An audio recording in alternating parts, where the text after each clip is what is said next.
Yun ang tamang-tamang intro doon dahil ang pag-uusapan natin ay kayamanan. Ito kayang taong kakausapin natin, ubod din kaya ng yaman, siya ba ay mas sa subject din o mapapatawa din ng buwis para sa mga tinatawag na ultra rich, di ba? Siyempre may production level ito. Magandang hapon po Sir Sunny, live ulit kayo sa Double Wing sa Double B.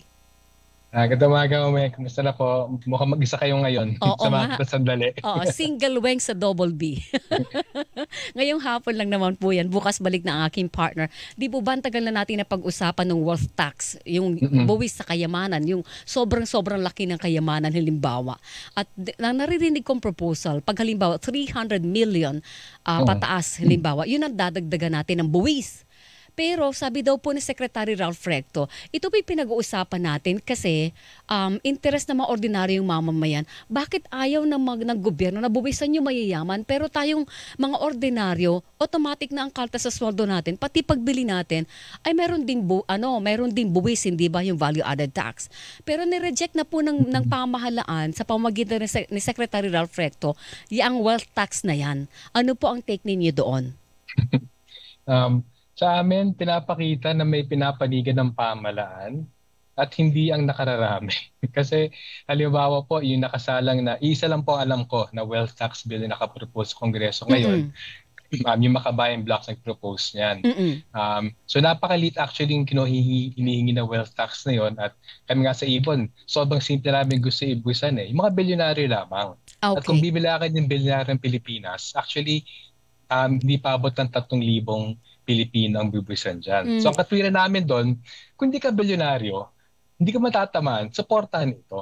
So Mm. sa amin, 99.9999% siguro ng Pilipino hindi mapapatawan ng buwis na to. So ang hamon na lang, dun sa 99.999 na yan, paano itutulak yung wealth tax para 3,000 tao ay buwis na naman sa sobrang dami nila naipon O- na yaman. Okay, pag-usapan natin yung proposal na yan. Ano po yung barometro? Halimbawa, kailangan mag-bilyonaryo kayong declared assets mo.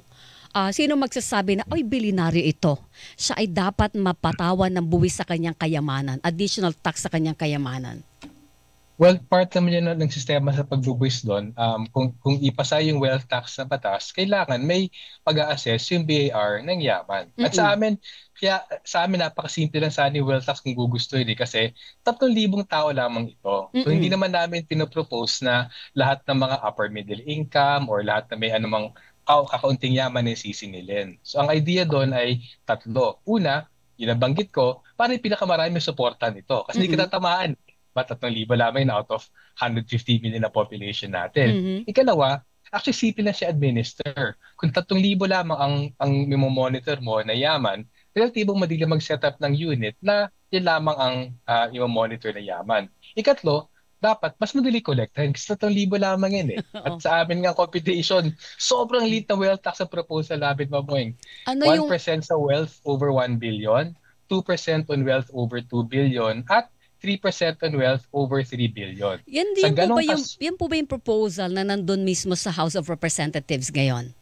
Yes po, Yon. 1%, 2%, 3% lamang. Mm. So kahit na yung pinakamayamang Pilipino, halimbawa sa ngayon si Ricky Razon, di ba? Mhm. Sa ganong klaseng formula na 1 to 3%, ang yaman ni Ricky Razon ngayon nasa about 630 billion pesos. Ang babayaran lamang niya ay 37 billion pesos. Oo, Ang malaki pa matitira sa rin yun kanya, ha. ay nako, ang matitira sa kanya, 595 billion. Malaki Hindi niya nga. Oh, mararamdaman ito yan. yung ano So sa amin, kung yung ay, sinasabi do sa mga news item na ultra rich na yung sinasabing dapat patawan ay 300 mm, million pataas, ay ba ito yung super super ultra rich na? Kasi sa amin nga, bilyonaryo ng pinag-uusapan dito. yung nga sa amin nga ayaw namin hindi pa nga yung 300 million ang pataas ang sisingilin kasi kung isama yon baka umabot ng I think mga 6,000 yata ang huling kwenta namin na over Oh. 300 billion. Mhm, Sa amin mhm. sinimplify lang namin tax sa bilyonaryo para yung mga upper middle income di lang isipin matatamaan sila Mm. at ang isa kaming gusto idehin yung napakalit na buwis na yan halimbawa dito sa mga bilyonaryo na to. Alam mo, sa isang palo ng stock market sa isang araw, Mm. ganyan naman nawawala ang dadagdag sa kanila eh. So Okay. sanay sila sa ganyan. So kung yung pagkakait pa nila sa gobyerno, may konting kasopangan na yun eh. Oh, pero itong sabi ang paliwanag naman ni Secretary Ralph Recto, Sir Sonny, masyado na raw pang maraming buwis ang naipapataw din sa mayayaman kasi. Dahil halimbawa, dahil sila subject ng real estate tax. So the more property na meron sila, bawat isa doon napapatawan po ng buwis dahil sa property, hindi ba?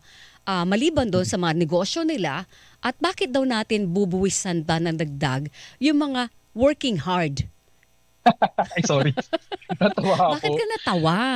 Kasi po, hindi ba nag-work hard ordinaryong Pilipino? Bakit ang relatibong masabigat ang buwis sa binabayad ng ordinaryong Pilipino kaysa yung mayaman? Halimbawa lamang itong wealth tax na ito, at most 6% lamang sa may over 3 billion pesos. At most, hindi pa abot ng 6% ang babayad na sa kanilang kita doon. Hindi nila mararamdaman yan. Pero yung parehong 6%, ipataw mo yan sa isang minimum wage earner, mararamdaman niya. So sa amin, hindi totoong sinasabi ni Secretary Recto na mas malaki ng binabayad na buwis sa mga to. Kasi ang sukatan dyan, hindi yung absolutong binibigay, kundi ano yung kaya ibigay. Yun ang dapat pagmulan, di ba? Hindi yung absolutong halaga. Siyempre naman, kung meron kang ganito halaking kita, mas malaki income tax mo. Pero ang tanong dyan, sa naipon na yaman, na hindi nabubuwisan, at sa kakayanan mo magbigay ng dihamak mas malaki pa. Yun nga example ko, sa isang pitik ng stock market, may masamang balita dito sa US o sa Pilipinas, magpipitik ka ng 6% sa stock market, mawawala yan dun sa kita ng mga yan. So sanay sila, mawala ang 3, 4, 5, 6, 10% sa kanilang yaman. So sa amin, ang punto lang, ibalik lang sama sa gobyerno yan. Tsaka totoo naman yun na nagsikap sila, yumaman sila, pero merong Pilipino na tuloy-tuloy ang sikap, kahit isang tuka, pero hindi pa rin yung mayaman. Hindi ba? Tsaka ang bottom line dyan, lahat naman ng Pilipino. Doon natin dapat pinapantay kasi, di ba, Sir Sonny, na dapat the more na less kung halimbawa, sobrang sikap mo sa buhay pero hindi ka pa rin umaangat. Kahit isang tuka ka pa rin, hindi ba? Or meron ka mang kinikita pero sapat na sa pamilya. Sila yung dapat ng less ng buwis. At yung mayayaman na ang dami, ang sandamakmak ang salapi mo, dapat all the more na sa iyo kumukuha ang gobyerno ng pangdagdag sa kita ng pangserbisyo publiko. Sakto kasi bahagi naman tayo ng isang lipunan, isang bansa eh. Diba? So, di ba tamang pag-iisip doon? So, kung sino man naniniwala sa social justice, yung mga bilyonaryo natin, naipon nilang yaman dito sa Pilipinas, mula sa pota ng gobyerno, mula sa buwis ng Pilipino na pinambayad yung magandang kalsada o riles ng tren na pinapalaking commercial values na kanilang pag-aari, kina real estate investment. So actually, lahat tayo may contribution sa ekonomiya. Ang problema, may ilan dyan, mas malaking pakilabas sa ekonomiya na ayaw naman nila ibalik dun sa ekonomiya. Pero sa pamagitan ng buwis at serbisyo. Nakikita mo ba na sa ganong klase ng posisyon ng Finance Department natin, uusad pa yung wealth tax na nakasangkalan doon sa Kamara de Representantes sa ngayon? Kung sabihin ni Presidente, naniniwala siya sa wealth tax, naniniwala siya na kailangan makaliko ng pondo para sa lahat ng serbisyo na deserve ng mga Pilipino, hindi naman decisive yung position ni Secretary Recto. So sa amin, yung pagtingin niya medyo basos pakinggan eh, yung bakit bubisan, yung nagpapagod. Oo. Naguhuti ako ng tawa. Hindi ba nagpapagod yung ordinaryong Pilipino na di hamak, mas mahaba pa, hindi nakakapagbakasyon at iniuwi ang bahay, magkukommute sila 2 oras kada biyahe. Alam mo yun, medyo unfair, lutang. Medyo parang hindi ba parang out of touch si Secretary doon? 'Di ba? No? Tsaka pati sa numero mali siya. Kasi sabi niya, nakita ko yung news item na nagbabayad ng real property tax. Unang-una, I think 1 to 2% lamang ang real property tax dito sa NCR. I think sa labas, I think 1% lang yata. Assuming binabayad pa ng buo yung property tax na yan. At ang problema din, malaki sa yaman actually ng mga mayaman. Hindi man actually nandun sa lupa, sa kalsa, sa kotse nila, sa mga parko nila, yate nila. Yun ang nakita natin. Pero yung pinakamalaking bahagi ng yaman ng mga mayaman, nasa financial assets. Yes. At yung financial assets, hindi mo kailangan katukan sa bahay para alamin magkano yung Lamborghini mo, ilan ang Ferrari mo, ilan ang yate mo. Naka-record yan sa bangko, naka-record yan sa stock market, nasa SEC yan. Kaya sabi namin, ang dali administer ng wealth tax na proposal ng Makabayan Black. Doon sa Ililista lang yan. Yes, doon sa 3,000 na binanggit mo na pinakamayayaman na mga bilyonaryo po ng mga Pilipino, magkano yung kabuuan nilang wealth o kayamanan kung pagsasama-samahin yung Sir Sunny. And out of that, kung matutuloy halimbawa yung tier natin na pag beyond 1 billion, 1%, 1%. 2 billion, 2%, and beyond 3 billion at 3% na, magkano yung kikitain ng gobyerno sa kanila taon-taon? Kung sakali man na asuntok man sa buwan, magkatotoong maisabatas itong panukalang ito? Okay, sa aming huling kwenta, yung 3,000 bilyonaryo niya, humigit kumulang, ay may 8.2 trillion pesos na yaman. 8.2 trillion? 8.2 trillion. Kaya nilang pondohan ang gobyerno natin, Sir Sunny. Hindi ko ka mabila ko ilang zero yan. Siguro kailangan ko maglabas sa Excel file para makompute ko ilang zero yan. So sa 8.1 trillion pesos, nang hindi pa dumaabot ng 3,000 bilyonaryo, sa 1-3% na formula na yan, pwede makalikom ng hindi bababa sa 498 billion pesos yung gobyerno. Kada taon?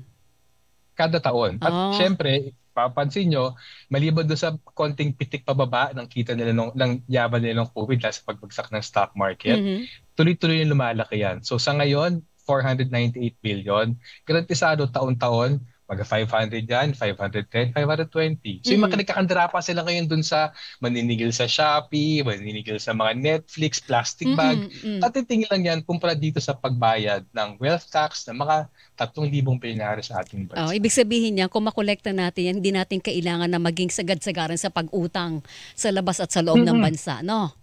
At hindi lang yon, pwede bawasan ng inuutan natin sa ibang bansa. At actually, pwede bawasan ng buwis sa pinapataw sa mahirap at middle class. Yung nakakalungkot eh. Mismo nga yung Bako Sentral, 7 pamilyang Pilipino walang savings. Yes. Kung magdadagdag ng buwis yan, kahit na sa Netflix o Shopee, kahit sabihin mo 50 pesos, 100 piso yun kada buwan or sa mga Microsoft system nila, mararamdaman nila yan eh. Pero yung mga bilyonaryo, kahit na itong 1-3% tax, promise, hindi nila mararamdaman at all. Walang pagbabago at all sa pamumuhay nila. Pagbayad ng napakalit na buwis. Panawagan na lang natin kay Pangulong Marcos ay pag-aralan, i-consider yung wealth tax na malaki maitutulong sa gobyerno kung sakali. Oo, at ipakita niya. Pati siya, sigurado matadami yung pamilya Marcos. Yun nga sasabihin ko, Sir Sunny. Pero diba demonstration effect? Kung handa ka, i-push siya, ibayad yan. Diba yun ang talaga magbibigay ng tulak dyan? So kung gusto, iisang paraan yan. Kung ayaw, kung ano ng mga tumbling. Baka lalong hindi natin mailusot ito dahil madadamay si Pangulo. Bilionary sa amin pamilya. naman, representative siya ng mamamayan. Kung sinasabi niya, nakakuha siya ng 60% ng boto nitong 2022. Of course, yun ang constituency niya. Yung 3,000 bilyonaryo, hindi ko alam po ilan dyan ang bumoto para kay Pangulo Marcos. I'm sure nag-donate yung mga yan. Pero sa amin, ang panghawakan natin interest ng 115 million Filipinos hindi apektado ng wealth tax na pwede makinabang. Okay. Nako, Sir Sunny, maraming salamat po sa masayang usapan ngayong hapon. Pare-pareho tayong nananalangin na, sige nga, kung kahit hindi nyo man mailusot yan, dahil sa alam naman natin yung takbo ng interes sa bansa natin, sana man lang mapagaan naman yung buhay ng mga, working class na walang magawa dahil automatically kaltas sa sweldo nila ang buwis nila bago pa sumayad sa kanilang daliri. Ang sweldo nila every 15-30, hindi ba? Sakto. I mean, ang laki may tutulong nito kaginhawaan sa usapin ng hindi rin sa kita ng gobyerno kung sa pagbawas sa utang, even sa pagbibigay serbisyo sa ordinaryong Pilipino. Hindi ito maramdaman ng mga bilyonaryo, sobrang laking tulong sa ordinaryong Pilipino. So sa amin, pag-usapan natin palagi, unti-unti natin to. Hindi siguro sa May 2025, pero mahal natin 2020. Tingnan natin. Tingnan natin in our lifetime, Sir Sunny. Oo naman, mahaba mo ng buhay natin. Sana abutin nating dalawa. Sir Sunny, maraming salamat ha. Sige po, anytime po. Thank you. Thank you. Walang Pino